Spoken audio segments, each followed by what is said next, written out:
Coverage of the pro-Palestine protest on the WSU campus earlier today. And with a freezing fog over the Palouse, we'll take a look at how long the fog will stick around. From the Northwest Public Broadcasting Studios on the campus of Washington State University, this is Murrow News 8. Good evening, I'm Ethan Kramer. And I'm Brendan Jin. Welcome to Murrow News 8. This afternoon on campus, a pro-Palestine protest took place. I went out to get a few sights and sounds from the event. To the sea, Palestine will be free. Gaza, gentle cry. Palestine will never die. Gaza, Gaza. From the river to the sea, Palestine will be free. From the river to the sea, Palestine will be free. Protesters marched up Terra Mall, had 7 different chants, and also had guest speakers. I did ask multiple protesters for interviews, but they declined. The Washington State Supreme Court has stayed a lower court's ruling that gave Washington State and Oregon State control of the Pac-12. This means that they will keep a temporary restraining order that requires the conference to act unanimously in all decisions. The restraining order will remain while the court decides what to do with the case.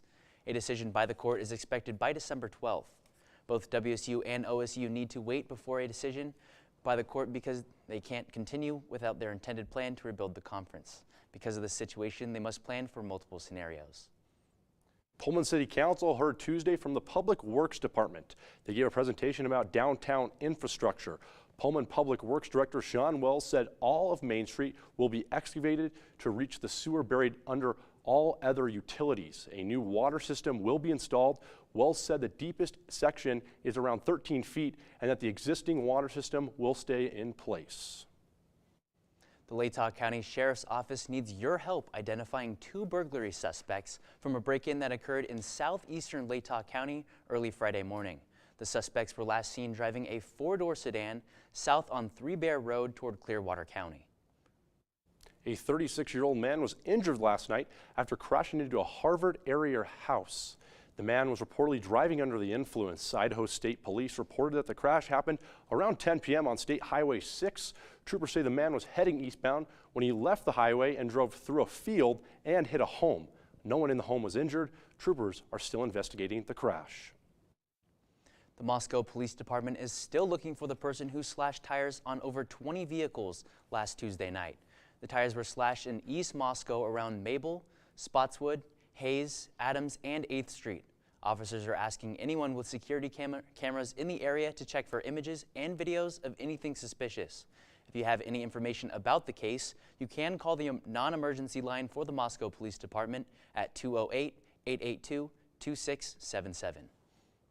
Well, the holiday season is in full swing. After the break, we'll share some of the ways you can celebrate here on the Palouse.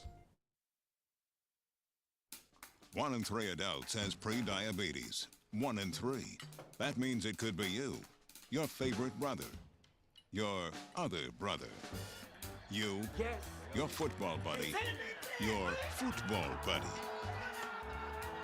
you, the boss's boss. If 1 in 3 adults has pre-diabetes, that means it could be you, your barber, your barber's barber. Nice work. Thanks. You, your plumber. Breathe right into your foot. Your plumber's masseuse. Yes. You, your dog walker. On your left. Your cat jogger. Or you, your co-pilot. Your co-pilot's co-pilot. While 1 in 3 adults has prediabetes, with early diagnosis, prediabetes can be reversed. Take the risk test at doihaveprediabetes.org to know where you stand. Welcome back. If you're looking for something to do tonight, WSU School of Music is having a free symphony concert. The concert will be located at Bryan Hall Theater from 7:30 p.m. to 9 p.m. The Pullman Chamber of Commerce and Civic Trust is hosting their holiday festival on Saturday, and even Santa will be there as a special guest. The event will kick off at 4 p.m. with a Yule Jog fun run for kids. The event will have cookies, hot chocolate, and live music. Today we saw the first real freeze of the season. As you can see, this view of Gortson Hall from earlier today. Well, Brendan, that colder weather and that Snow is here. Yeah, you know, waking up this morning, I have to brush off my car. It's definitely not that much fun in the morning. So we have Austin over at the weather wall to let us know what to expect over the next couple of days. Austin. Thanks, Brendan. I mean, like you guys saw from that video, the frost is everywhere on your cars, on trees, and while it looks beautiful, it's certainly a sign that the colder weather is coming. The sun's already set here today on Wednesday, but it is going to get chillier later on tonight, low to mid 20s, and that fog once again going to set in here as we move into the evening. Now, you may be wondering to yourself, with the colder weather coming, is the snow going to be coming? And, well, let's take a look at tomorrow to answer that question. Yes, short answer. The snow will be coming here on the Palouse as we move towards the weekend. Tomorrow you can see maybe a little bit warmer, but we are going to see a little bit of snow as we move into the evening tomorrow afternoon. Now let's take a look at the state of Washington map here on Wednesday. And as you can see, all of these towns on the center and east side of the state, they're going to see some fog as we move into the nighttime. And then over there on the west side, partly cloudy skies, might even see a little bit of rain showers as well over there out west. Now let's look at the 5-day forecast and see if we're going to see some more snow. And just take a look at that right there. There's snow and rain mix coming for about the next 5 days. It is going to get a little bit warmer as we move Sunday and Monday, so you're going to see that snow turn to rain, but especially in the nighttime, expect there to be showers of some kind, a snow-rain mix of some sort. So winter is here on the Palouse as we're going to get some showers coming here in the near future. Back to you guys over at the desk. Thanks, Austin. The city of Moscow is reminding residents about snow removal requirements as the first snowfall of the season made an appearance last night, and more snow is predicted to come this week. Moscow law requires property owners to keep sidewalks and fire hydrants clear of snow and ice. It also is illegal to shovel snow onto the street, and during heavy snowstorms, Moscow residents are asked to not park on the side of streets. Changing subjects, if you're interested in donating blood, Vitalant blood donations will be on campus on the first floor of the queue for the last time this semester. Next Tuesday and Wednesday from 11 a.m. until 3 p.m. You can make an appointment online at vitalant.org, or they will be accepting walk-ins as well. Before donating blood, remember to be hydrated and eat something beforehand.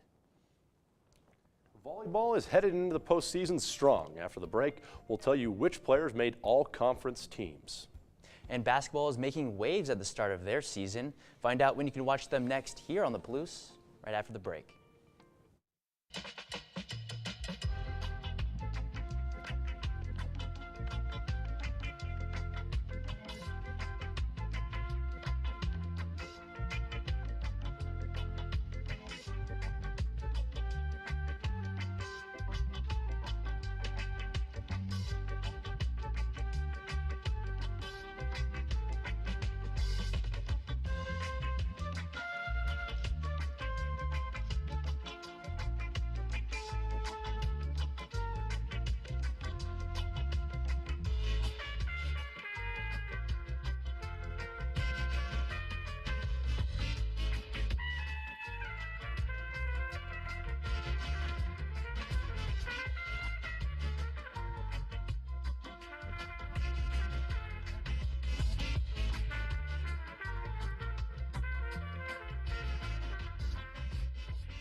Volleyball team has made it to the NCAA tournament for an 8th consecutive season as the 4th seed in region number 4. The Cougs will host Grand Canyon in the first round match in Boulder Gym on Friday night at 7 p.m. The Grand Canyon Antelopes went 23-7 in the regular season and won the WAC tournament to qualify for the NCAA tournament. The winner of Friday's matchup will take on the winner of Pepperdine and Dayton in the second round on Saturday, which will also be in Boulder Gym at 7 p.m. Well, Cougar Volleyball also had 5 student athletes named to the All Pac-12 conference teams yesterday. Fifth-year seniors Magda Yahalastrova and Pia Timmer were each named to the All Pac-12 first team, while Iman Isanovic, Katie Ryan, and Argentina Ung were all voted as honorable mentions to the All Pac-12 team.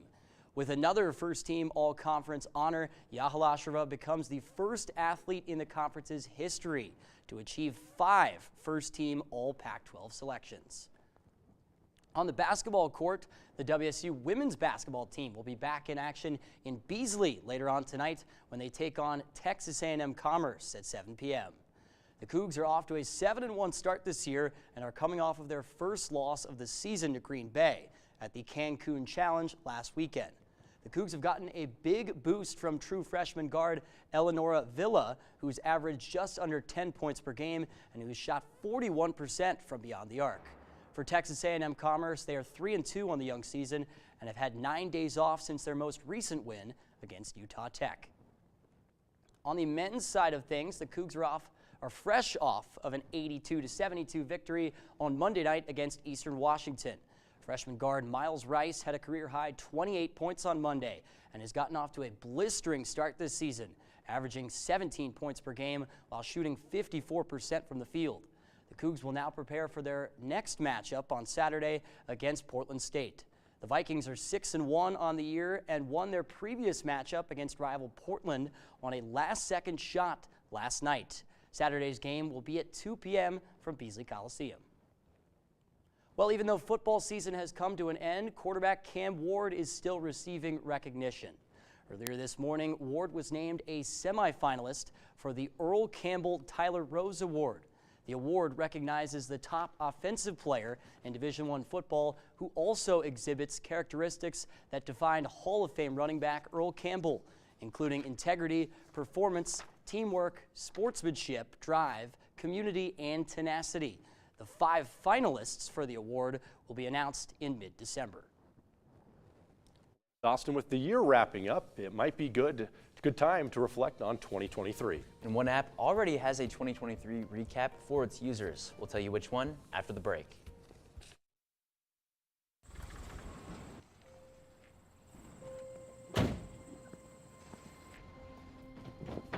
Dad, they took over my bedroom. Come on, come on. Okay, Dad. 1, 2, 3.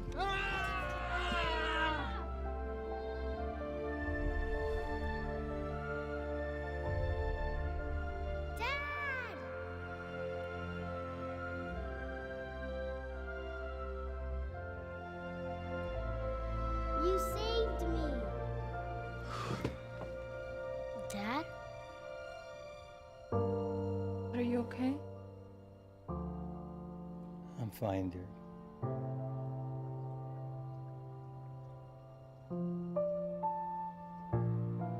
Your hero needs you now, and AARP is here to help. Find the care guides you need at aarp.org/caregiving. This morning, Spotify released their annual Wrapped list showing each user's top songs and artists from 2023. And mine was all over the place. I had, rap, rock, all kinds of stuff. How about you guys? What was yours looking like? Me first? Yeah, go ahead. Big country guy, I guess. I wasn't even expecting that, but I guess Spotify said that that's what I listen to the most. Big country guy during the summer, the good vibes when you're outside. Obviously, not a lot of that right now, especially if you heard the weather forecast with the snow and frost, but yeah, a whole lot of country for me. No, yeah, I think my top 5 was all country, big country fan. I do like, all genres, but I would say probably country is my favorite, yeah. Really, like I said, I had the big spread, all kinds of stuff going from old classics to nowadays, but. Man of culture. Yeah, no, I can see that. For all of you tuning in, let us know who was your Spotify Wrapped in the comments below. If you missed any of our previous newscasts, be sure to check them out on our YouTube channel. Thank you, and have a great night.